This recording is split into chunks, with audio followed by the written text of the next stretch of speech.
মীর মুগ্ধ শহীদ হওয়ার পূর্বে আমি মোটামুটি সুস্থই ছিলাম।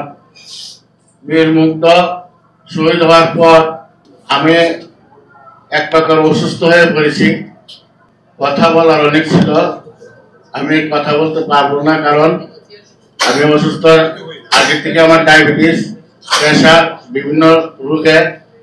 মীর মুগ্ধ শহীদ হওয়ার পর যেদিন শহীদ হলো, এর আগের দিন সে আমাদেরকে বিদায় দিয়েছে।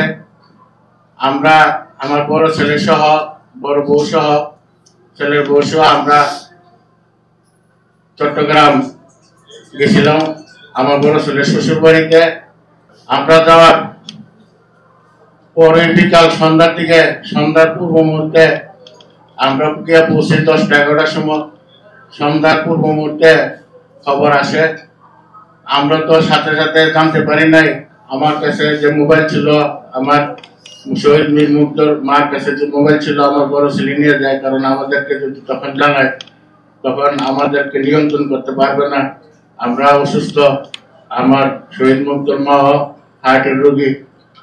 কিন্তু শেষ পর্যন্ত আমরা ঘুরে সকাল 7টার ফ্লাইটে চিটাং থেকে ঢাকা আসার, মার বাসা উত্তরা আসার পর যখন দেখলাম যে বাসার চারিদিকে মানুষ নিস্তব্ধ, অন্ধকার অন্ধকার ভাব, তখন আর বোঝার বাকি নেই।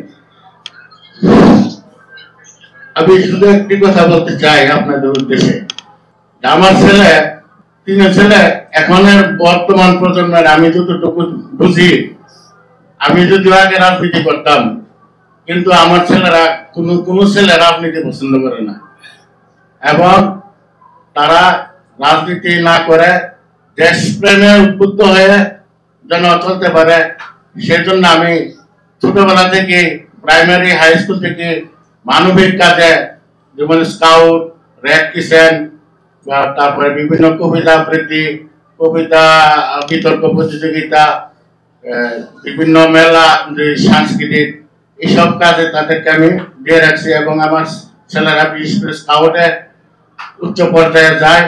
বনানীতে আগুন, বন্যা, খরা, এইসব কাজে তারা ব্যস্ত ছিল লেখাপড়ার পাশাপাশি।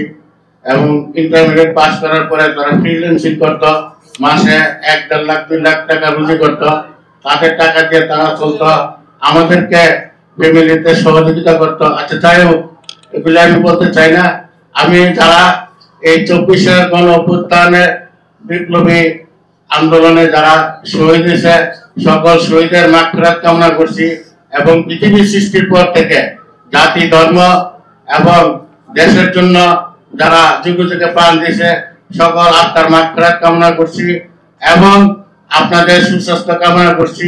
তার পাশাপাশি আমি বলতে চাই যে বর্তমান প্রজন্ম যেমন রাজনীতি বিমুখ, আগামী দিনে যেন একটা সুস্থ রাজনীতি করে ওঠে, একটা দেশ একটা সুন্দরভাবে এবং একটা পরিস্ফুটিতভাবে দেশপ্রেম, বৈষম্যহীন এবং যে আকাঙ্ক্ষা নিয়ে তারা আন্দোলনে গেছে, এই আন্দোলন যেন আগামী দিনে আর যেন এরকম আন্দোলন না করতে হয় দেশের জন্য।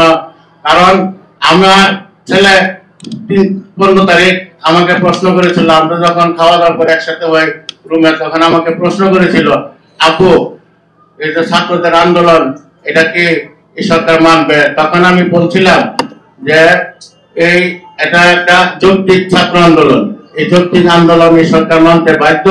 ছাত্ররাই আন্দোলন করে এই দেশ স্বাধীন করেছে। ছাত্রদের নেতৃত্বে যখন আন্দোলন শুরু হয়, তখন সাধারণ জনগণ, আপামর জনগণ, কৃষক, শ্রমিক, মেহনতি মানুষ মুক্তিযুদ্ধে অংশগ্রহণ করে। আমি, আমার বয়স যদি তখন 7-8 বছর প্লাস ছিল, আমার বয়স যদি মুক্তিযুদ্ধে যাওয়ার বয়স হতো, আমি মুক্তিযুদ্ধে যাইতাম। কাজে আমি ওদেরকে কোনো বিমুখ করে নাই, তাদেরকে নেগেটিভ কোনো কথা বলি নাই। তারা, আমার ছেলের বয়স ছিল 26 বছর 2 মাস কম। আমার কথা ছিল যে তারা একটা পরিপূর্ণ মানুষ, তা সে যদি যেটা ভালো মনে করে সেটাই করবে, যার কারণে আমি নেগেটিভ কোনো প্রশ্নের উত্তর দেয় নাই। এবং পরবর্তীতে দেখা গেছে যে সে এই আন্দোলনে মানবিক কাজে, প্রথম আন্দোলন যখন শুরু হয়, তখন যখন শুনছে যে ছাত্ররা বা জনতা আহত হয়েছে, তখন সে ছাত্র জনতাকে হাসপাতালে নিয়ে যায়। তাদেরকে বাড়ি পৌঁছে দেয়। তারপর এক পর্যায়ে